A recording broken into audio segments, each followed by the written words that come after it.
You just came home from work, maybe school, time for dinner, and then it's off to your PC for another evening of learning Blender. It's hard, you're tired, you want to give up.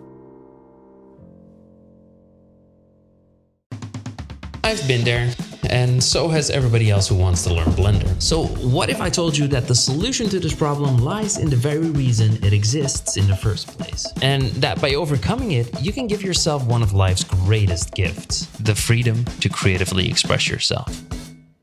Blender has an incredible community with a nearly endless supply of free learning materials, tutorials, free courses, and documentation. So you think that learning Blender is easier than ever.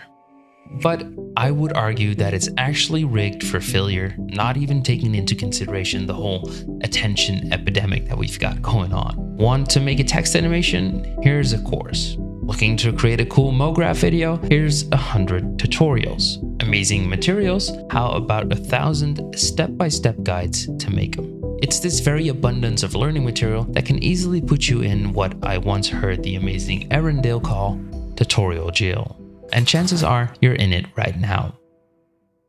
You want to make something but struggle to do so without a video guiding you through it step by step, which is frustrating because you've just spent months doing tutorials and you're not even able to make your own project. You know the shortcuts, you know the nodes, yet you're not able to apply them. And it can be really hard to get out of tutorial jail. So what is the solution to not serving a life sentence here? How can you not give up? The true answer to that came to me from a completely different direction. My son, who's now almost 2 years old, learned how to walk about 11 months ago. And during this process, initially really relied on holding our hands to do so. It worked amazing, but it was also safe and prevented him from really learning how to keep his balance. We did that for him. And this is exactly what tutorials do for you. They hold your hand.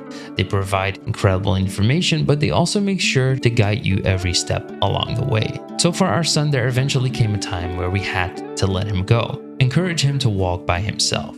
Short distances at first, and as his confidence grew further and further, he fell, he got back up, and eventually he learned how to walk by himself. It's this process of leaning on others initially and then at some point having to rely on yourself that forces you to truly learn.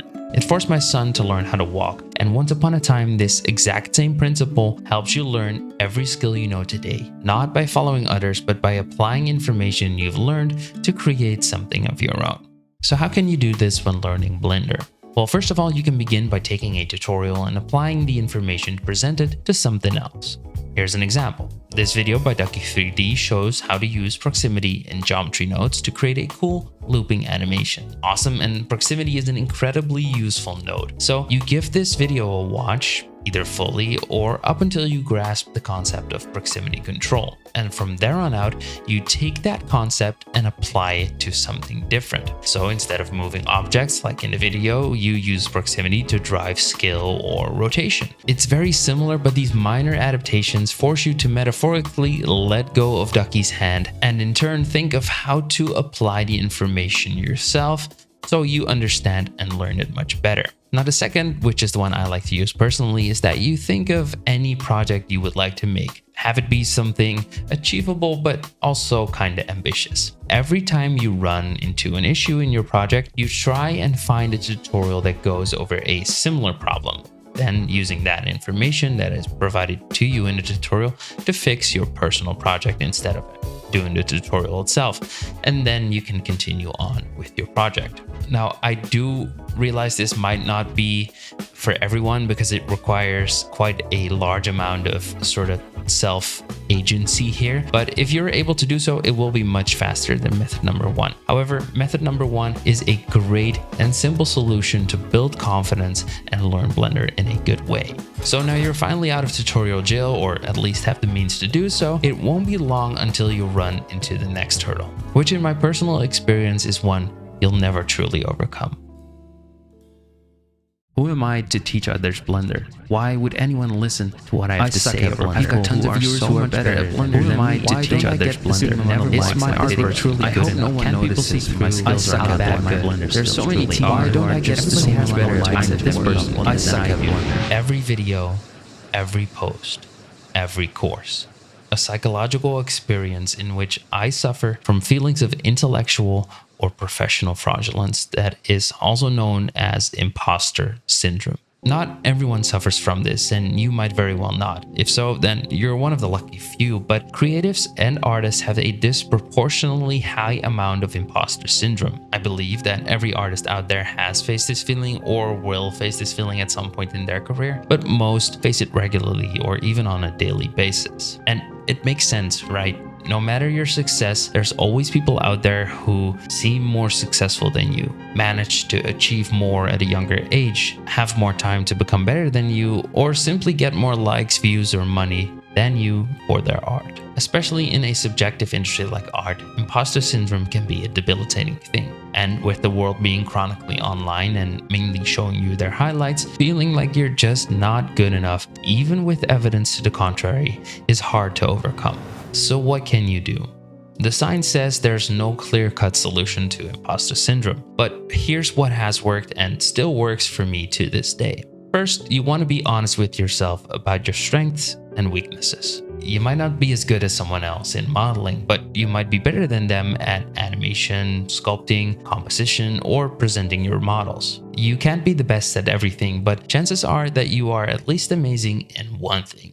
Second, you want to put things in perspective. This is especially something that comes with what I call power creep. Technically, this is a game term where items and characters need to become increasingly more powerful with new content to feel satisfying, effectively making all older content obsolete and boring. But as a personal example, when I uploaded a video in the early days of this channel, I would be over the moon if that video got 1,000 views, for example. But nowadays, a 20,000 view video is something that I would consider bad, and only like 100,000 view plus would be deemed good enough. That is power creep. So instead, I need to try to put these things in perspective.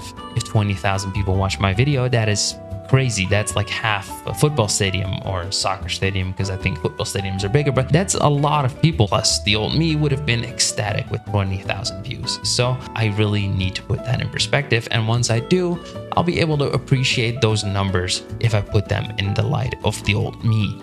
In your case, this might simply be looking at older models and projects you made when you began, imagining how proud your old self would be of the model you made the other day. Back then, you probably felt like you'd never be able to achieve that, yet now you can, but imposter syndrome is preventing you from being happy about it. Third and finally, do not stop sharing.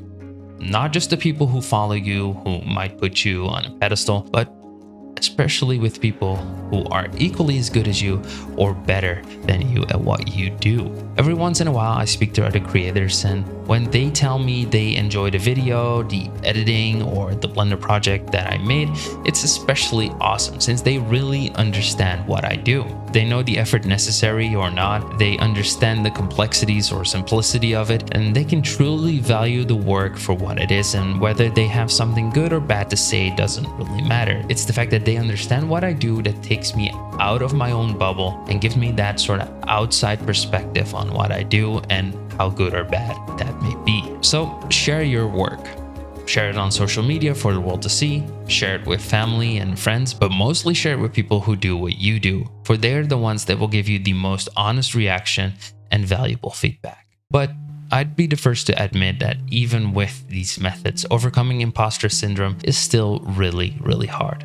I've worked as a creator for over 14 years now, and to this day, I still struggle with imposter syndrome on a daily basis. And therefore, I believe it's not something you truly overcome ever. It's something you just learn to let go of or put at the back of your mind more so than anything else. And so when you do overcome imposter syndrome, there's still one major hurdle to face when learning a new skill like Blender that usually takes years to solve. And I'd argue that without it, you're about 90% guaranteed to fail as an artist.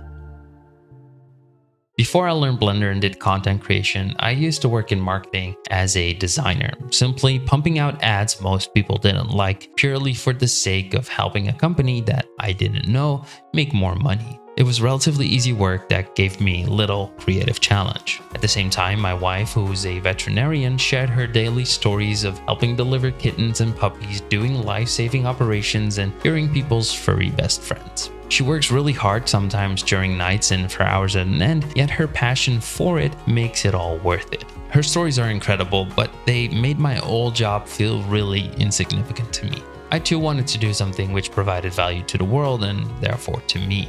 This is problem number 3, finding your why. Now let me clarify that there's nothing inherently wrong about what I did before, but it wasn't the drive that I needed to feel happy in my work. Now, one thing that does help me find happiness as I work though is music, which is why I was super happy when Epidemic Sound reached out to sponsor this video. Epidemic Sound is the best soundtracking platform for every creator, not just for YouTube creators, but if you make animations, short films, or client work too. I've been almost exclusively using their catalog of over 50,000 premium tracks and 200,000 sound effects made by real artists for over several years now. The quality is outstanding and they make their sounds super simple as it's all restriction free and comes with handy creator-friendly tools like generating custom length versions of songs you like in a matter of seconds, finding new music based on other tracks you love, and direct integration in editing softwares like Adobe Creative Cloud and DaVinci Resolve. They also continuously add new features like their latest Adapt feature that lets you fully customize and edit a track to your liking. I really love the quality Epidemic Sound has given my content. So if you want to soundtrack your art too, you can get a 50% discount for 2 months by clicking the link in the description and using code Kaizen at checkout right now. So where was I?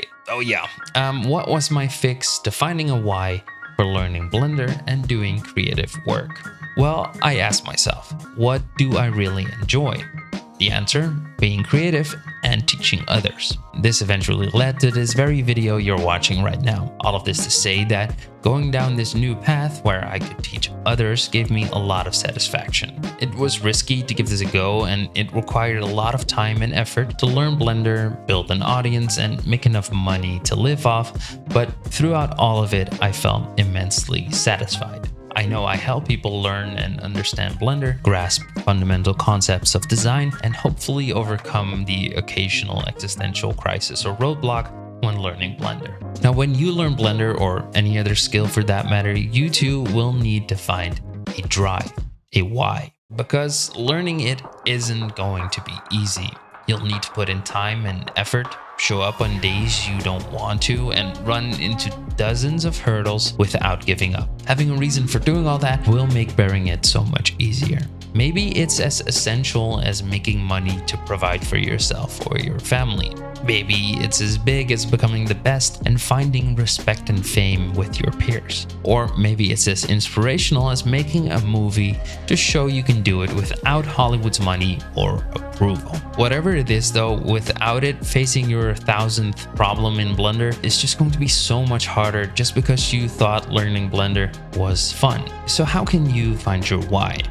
Not everyone has an intrinsic idea of what they want. I sure didn't. I just wanted to do something creative when I was young initially, but it turned out this wasn't enough for me. The friction of doing something that I deemed insignificant to the world drove me to change. My creative expression came with helping others. But what is it for you though? Strong why often comes with friction. Ask yourself questions like, what problems do I see that I would like to solve? What do I wish that I could do? What do I admire when somebody else does it? It's these types of questions that can really help find your why. But I'll be the first to admit though, finding your why isn't always done before starting something. Curiosity is often more than enough to start learning. This alone can drive experimentation, discovering meaning, and finding your purpose. And if you're able to maintain that curiosity, you'll never stop learning Blender really. But if you do seem to lose it, then looking for that deeper meaning, your why, will be the solution to not giving up. Plus, why would you quit? You now have the knowledge to escape your self-built tutorial prison, the mental clarity to see your skills for what they are, and the power to face any new hurdles that Blender may throw your way. And if you're curious how I managed to get to where I am today, facing many of these same hurdles and even fully quitting Blender at some point, I'd recommend giving this video a watch next.